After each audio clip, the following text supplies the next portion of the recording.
covering West Michigan to protect and alert you. This is News Channel 3, live at 11. Green Valley State University students are 3 days into their mandatory stay-in-place order. Ottawa County health officials say the order is necessary due to a spike of COVID-19 cases. Today, we're hearing from students about how the mandate has changed life on campus. News Channel 3's Genevieve Grippo shows us how they're coping. Many students living on campus are not getting the college year they expected with that staying in place order in effect. And while this year is undoubtedly different, some students are telling me they're still making the most of it. My couch and my bedroom. For the past 3 days, Callie Barker's life has been spent mostly within these four walls. How much time a day would you say you're spending alone in your dorm? Probably all but like a couple hours. With a stay-in-place order in effect, she's only supposed to leave her one-person room for necessary exemptions. She says it can feel isolating. But we can't like see each other really. And so it's also just kind of lonely being in this tiny room by yourself all the time. The county mandate went into effect after the school saw a spike in the COVID-19 virus, with about 360 active cases as of Friday. The order is set to expire October 1st, but Barker says she has little confidence things will go back to normal. But there's like a lot of people who are still walking around in groups and stuff, so I wouldn't be surprised if we got locked down longer or if we even got sat home. Her concern seems to be a common theme. Next to her room, another student has this sign on their door, asking passerbys to guess when they think the school will shut down. And in another room, and so I think that eventually they'll just be like, okay, so we're closing campus. Evie Shadoff says she's not banking on a return to normalcy anytime soon. But she says she's staying positive, using her part in the school's upcoming play to stay busy. I got to leave my dorm room today to actually pick up the script, which was incredible. And I'm just excited about that. Do you have your script with you? I do, actually. On-campus students like Barker and Shadoff are allowed to leave their dorms for in-person classes and necessities. But the general rule is if they don't need to be out of their rooms, they aren't. Today, we asked GVSU just how effective this order has been. A representative responding with a statement, reading in part, quote, "It's too soon to tell the order's effect on mitigating the spread of the COVID-19 virus in Allendale Township." Right now, students who commute to campus are not included in that staying in place order, but they do still have to follow COVID-19 safety precautions while on campus. Reporting from GVSU, Genevieve Grippo, News Channel 3. Newaygo High School will be closed tomorrow. That's according to the district's website, and it's because of confirmed COVID-19 cases. A Facebook post says the students who had COVID-19 didn't have siblings in other buildings and didn't ride the bus. This weekend, a nurse has been contacting parents of close contacts. Newaygo Public Schools says it'll make a decision about the rest of the week tomorrow. New data from the Centers for Disease Control and Prevention shows the United States currently has the highest obesity rate ever recorded. In this year's report, we continue to find disturbing information. For the first time, we have an obesity rate in the United States that's above 40% of the adult population. And that's a dramatic increase from just a few years ago. So we're still moving in the wrong direction. Michigan is among 12 states with adult obesity rates topping 35%. 70% of Michiganders are overweight. That's according to Trust for America's Health, which is a nonprofit, nonpartisan organization hoping to protect people's health and make disease prevention a priority. The president and CEO says usually people think about obesity being related to chronic diseases like diabetes and hypertension. But now he says experts are finding even more risks due to the novel coronavirus. Obesity, in fact, is one of the leading underlying serious conditions that will result in a more severe case of COVID, hospitalization, and even death. It can be difficult to afford healthy foods, and he says the ongoing pandemic is making it even harder. That's why he says experts expect there will be another increase in obesity rates. To find out what he says can help prevent that, find this story on our website at wwmt.com. Michigan safety leaders say they are citing 19 businesses across the state for not following COVID-19 workplace safety guidelines. That includes 2 companies here in Kalamazoo. News Channel 3's Trisha McCauley tells us what some of these businesses failed to do to keep employees and customers safe. These fines add up to more than $50,000. Some of the violations include not requiring employees and customers to wear a face covering, not conducting health screenings, and failing to provide employees with COVID-19 safety training. Michigan safety leaders say some of these businesses just weren't prepared to open during a pandemic. When you look at these citations, you'll see a lot of these employers did not have a plan. One of the first and foremost things that employers need is a preparedness and response plan. The Michigan Occupational Safety and Health Administration says businesses are required to provide a workplace that is safe for employees. After multiple inspections or employee and customer complaints, MIOSHA leaders say they issued fines to 19 Michigan businesses for failing to keep their employees safe. Those fines ranging from $400 to $7,000. Director of COVID-19 Workplace Safety, Sean Egan, says if employees don't fix the problems, they can face additional penalties. In order for the case to be closed, the employer has to abate those hazards. So MIOSHA will continue to be engaged with them until they correct these issues. And if they don't, MIOSHA may return.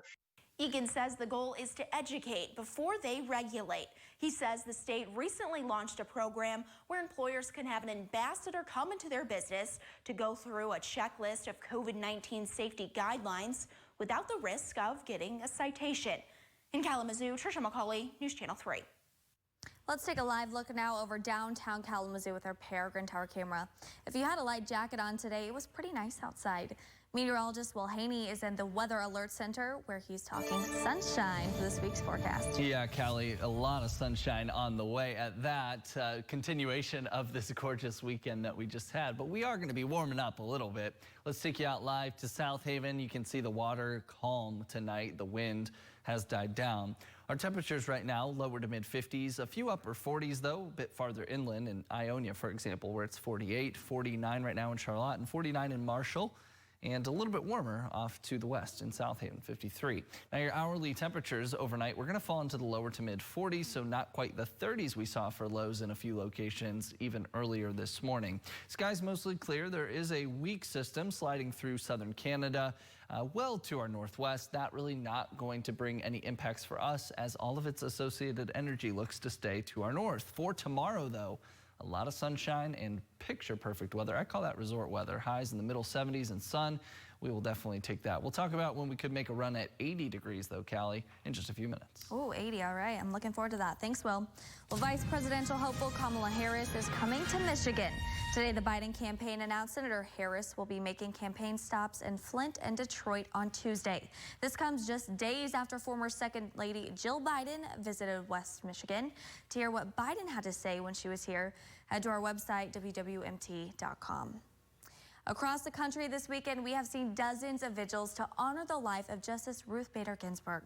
The implications of her death and the seat she leaves empty are expected to make for a contentious week on Capitol Hill. Christine Frizzell reports from Washington.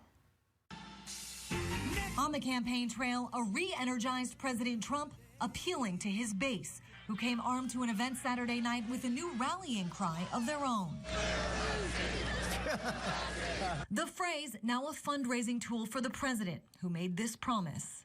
I will be putting forth a nominee next week. It will be a woman.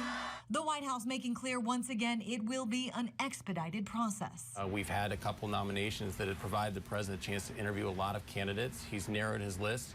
And he looks forward to making a nomination. 2 Republican senators, Lisa Murkowski and Susan Collins, have already said they oppose a vote on a nominee before the election. Democratic presidential nominee Joe Biden today implored other Republican senators follow their conscience and join them, laying out what's at stake should a 6th conservative justice be confirmed to the bench. The right to health care, clean air, clean water, the environment, equal pay for equal work, the rights of voters, immigrants, women. This weekend's events on the campaign trail will serve as a backdrop for the week ahead in Washington, where lawmakers have just 10 days to come up with a plan to fund the government or risk a government shutdown. None of us has any interest in shutting down government. That has such a harmful and painful impact on so many people in our country. House Democrats hoping to use their power as leverage. Congressman Joe Kennedy tweeting, if he holds a vote in 2020, we pack the court in 2021. It's that simple. The plan for the next 40 days, though, anything but simple. When we weigh the equities of protecting our democracy requires us to use every arrow in our quiver. The death of Supreme Court Justice Ruth Bader Ginsburg, whose life and legacy will be honored in Washington in the coming days, already bringing tensions on Capitol Hill to a boiling point. I'm Christine Frizzell reporting. Tonight, people are back home after spending part of the day walking to end Alzheimer's. This year's event was held virtually, but there was a display of flowers in Bronson Park. That's what you see right there. Each flower represented someone's link to Alzheimer's. Organizers are asking people to walk whenever and wherever they can in their community. They say it's important to keep events like this even during a pandemic. I think it's a great opportunity just to get out there, show your support, but also be active and engaged. It's work to reach a lot of people who might have barriers such as transportation or, living in more rural communities. It's harder to come to a local, spot to get those programming resources. So I think it's it's kind of the silver lining to what's been going on lately.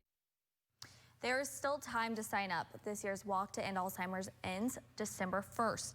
Just look for this story on our website, wwmt.com, to find out how you can sign up. Today, the annual Fall Bike Celebration Weekend wraps up in Vicksburg. This year, there's a new message for riders and motorists. Part of our purpose with the Fall Bike Celebration is not only to celebrate what hopefully has been a great riding season, but also to remind people to be careful, to be aware of riding safely and motoring safely as the hours get darker. With safety in mind, the three-day event typically brings thousands of riders to the village. Paul Selden is the chair for the event. He says as cyclists take off, he makes sure riders are following the rules of the road.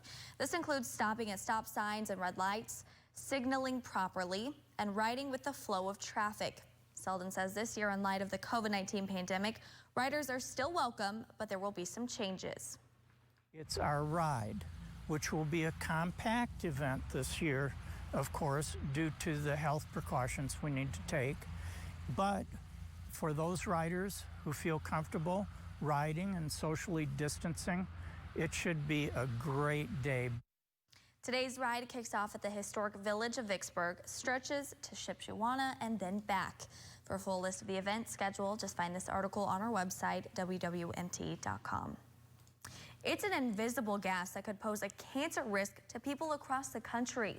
How one letter led to court battles and calls for change. The News Channel 3 IT stands. Thank you for turning to News Channel 3 at 11. The news continues right now. Welcome back. An invisible gas may pose a cancer risk to towns across America. Ethylene oxide is now at the center of a national conversation, facing battles in court and questions from Congress. Josie Sturman looks at a new chapter in this spotlight on America. Yep, page 12, like a nightmare. If measured and modeled data represent typical ETO. It started with an ominous letter that ended up on Mayor Frank Trilla's desk in 2018. An elevated cancer risk exists for residents. It's how Trilla discovered the people he represents in Willowbrook, Illinois, were at risk from exposure to a gas known as ETO, ethylene oxide, commonly used at chemical plants and sterilization facilities. The World Health Organization and Environmental Protection Agency have labeled ETO a carcinogen. But the problem goes far beyond Willowbrook, with communities in at least 36 states potentially impacted by ETO emissions. The health and safety of these families and their children is at stake. 16 attorneys general wrote the EPA last year, arguing for stricter ETO emission standards. A bipartisan congressional task force was formed. And on Capitol Hill this summer, lawmakers proposed legislation requiring the EPA to improve monitoring for toxic pollutants like ethylene oxide. We're looking at the emissions at other facilities around the country. I know that that is taking place. But nearly 60 congressional lawmakers have raised questions about whether air quality monitors at ETO facilities even work, with groups like the Union of Concerned Scientists saying too much is left up to industry when it comes to reporting potential hazards. Where those monitors are and how often they're running, and all of the burden of making sure that data is accurate and gets to the agencies put on industry. So you have to hold industry accountable. If you're making the profit, it's your job to make sure you're not hurting your neighbors. They're playing Russian roulette with their health and with their lives. Attorney Sean Collins represents 85 people from Willowbrook. Most of them have cancer and blame emissions from the Illinois Sterigenics facility. Carol Tufo is one of them. It just seems common sense that you can't spew poison in the air, especially in a residential community. Look around Willowbrook these days, and the two Sterigenics facilities are empty, shut down following public outcry.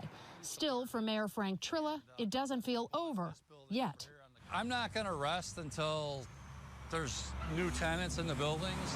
It's not over till it's over. I'm Josie Sturman for Spotlight on America. What an absolutely picture-perfect weekend, if you ask me. A little bit chilly, but Jody Byers captured this amazing shot over Allegan as the sun went down a little bit earlier this evening. And here was another sunset shot sent in by Monica out in South Haven. We actually have some more of that upper atmospheric smoke returning to West Michigan, and so you can see that hazy sunset there just a few hours ago. Here's the view right now in Bangor. All our weather is so quiet right now. Our temperatures are in the lower 50s for most of us, but you can see a little bit farther inland, actually. You move farther away from the relatively warmer Lake Michigan water. We're already in the upper 40s in places like Marshall. Now, as we head into the overnight hours, skies stay clear. Our wind stays calm, so lows are going to fall into the lower 40s tonight. Not nearly as cold as the last couple starts. By noon tomorrow, really nice, middle 60s, and then just absolutely beautiful tomorrow afternoon, right around 4 o'clock, lower to mid 70s on the map. And we continue the warming trend through Wednesday. We also continue all that sunshine. So for the meteorologist in me, it's not the most exciting forecast, but the drought monitor, while the sunshine is good news for getting outside, it's not necessarily the best news for our farmers, especially up towards Ottawa and Kent counties. There's still some moderate drought conditions. We're going to wait for an update on that later this week. So right now, these clear skies, calm winds, actually good news for our fall foliage. We should start to see those leaves continuing to turn.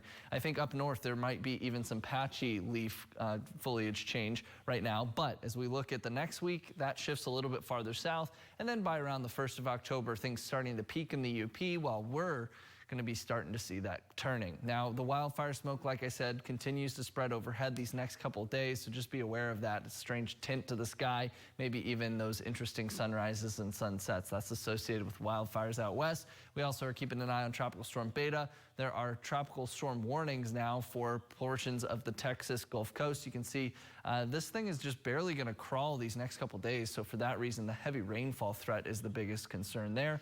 The forecast low tonight, 43 degrees. The winds calm and will stay mostly clear for tomorrow. Just some of that hazy sunshine, 74 degrees. Maple Auto Group 70 forecast. Again, a lot of sunshine in here. So definitely have the sunglasses handy this week, I guess you could say. We'll be just shy of 80 on Wednesday. A slight dip in the jet stream Thursday, Friday to our north. Cools us down by a couple of degrees. Heading into next weekend, more dynamic system arrives.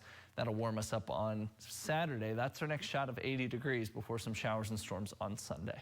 Wow, I can't believe we're getting back up to 80 degrees after fall. I know. It just felt so much like fall this weekend, but officially it doesn't start until Tuesday morning. So I know. I'm excited. Are you? Yeah, I love fall, but there's always that thought in the back of your head of what's still to come. That's true. And I'm not going to lie, I'm already missing summer temperatures. Yeah, me too, a little bit. So that 80 will be really nice. Yeah. All right, thanks, Will. Well, the Detroit Lions blowing yet another double-digit lead today against the Packers. Andy Pepper tells us what NFL record the Lions set in their latest loss. That's next in sports. When it comes to our health and security. Good evening, everybody, or good morning. I saw two absolutely jaw-dropping stats on Twitter on Sunday. The first is that the Atlanta Falcons are the first team since 1933 to score 39 points, commit 0 turnovers, and lose. The previous 444 teams to accomplish that feat won, but not the Birds. The other wild stat, according to the Elias Sports Bureau, the Detroit Lions, are the first team in NFL history to lose 4 straight games in which they led by 10 points or more. Please do not shoot the messenger. To Lambeau Field we go. The Lions' 3rd overall draft pick, Jeff Okudah. You see him there for a second, making his NFL debut. More on him in a moment. First quarter, Lions knocking. Kerryon Johnson, 8 carries, 32 yards, and a touchdown. Make it a 7-0 game. Johnson feeling a little cheeky. Going to take a Lambeau leap. Why not? Adrian Peterson, not pictured, 7 carries, 41 yards. Late first quarter, Matthew Stafford dealing 20 of 33, 244, couple of touchdowns. That's Marvin Jones Jr. Detroit up 14-3, but the Packers would take a 17-14 lead into the break. Third quarter, things just starting to get ugly. Aaron Jones, a monster afternoon. 18 carries, 168 yards, 75 of those yards coming right there. 3 total touchdowns for Jones. It's 24-14. Still third quarter, and ugh. That's all you need to say there. Ugh.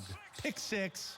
Shannon Sullivan, 31-14 home team, and the route was on. We mentioned Jeff Okudah, the rookie, the cornerback. A rough debut, and I'm probably being polite when I say it was a rough debut. He got burnt early, got burnt often. That's Marquez Valdez-Scantling getting loose for a 41-yard reception. Rough day for Okudah. Another rough day for the Lions as they fall to 0-2. 42-21, that final. Let's move to golf. Today's final round of the 120th U.S. Open at Winged Foot. Bryson DeChambeau only hit 6 fairways on Sunday, but he certainly had the flat stick working. This is why I shouldn't work after midnight. The 27-year-old firing a 367 on a brutally difficult course. DeChambeau finishing 6 under. That's 6 shots clear. That's a quick way to get fired. Of 21-year-old runner-up Matthew Wolff. There have been 6 U.S. Opens held at Winged Foot. DeChambeau, only the 3rd ever to finish under par, his first major championship. All right, Miguel Cabrera with his 7th home run of the season today. There you go, but not enough. Detroit managing just 6 hits in their 7-4 loss to the Tribe. Callie. All right, Andy, thank you for that. Well, we will be right back with one final check of the forecast. Download the WWMT News. In Elite tonight, thousands of rubber ducks floated on a Kansas lake to race for a good cause. This is video of an annual rubber duck race. It's hard not to say rubber ducky race. Oh, right? yeah. Rubber duck race in Topeka. People adopted more than 10,000 rubber duckies. There we go. This year, that's the most since 2015. The race benefits charities across the area. The plastic ducks are released and they race down the lake. The winner received a 2012 Ford Focus hatchback. Will, how long do you think it took all those little rubber duckies to get down to the I mean, I'm all for a rubber duck race, but like it just seems like they're just barely crawling. I mean, yeah, they're not even moving. I know. They need to like make some waves. Those paddle boats just need to get paddling. Exactly. I was on your same wavelength too. I was singing the Rubber Ducky song in my head. But yeah, hey, if you're a rubber ducky, we got some great weather on the way for you to dip in the lake, I guess. Temperatures middle 70s on the way these next couple days, upper 70s on Wednesday. And then as we look later in the week, I removed those rain chances Thursday, Friday, and it looks like our really next shot of rain holds off until next Sunday. And fall is here officially on Tuesday, even though it's basically felt like fall this weekend. It really has. Time to get some pumpkin spice, rain boots, and your rubber ducky for next weekend. All right, thanks for joining us tonight. This is my best-selling Bobapedic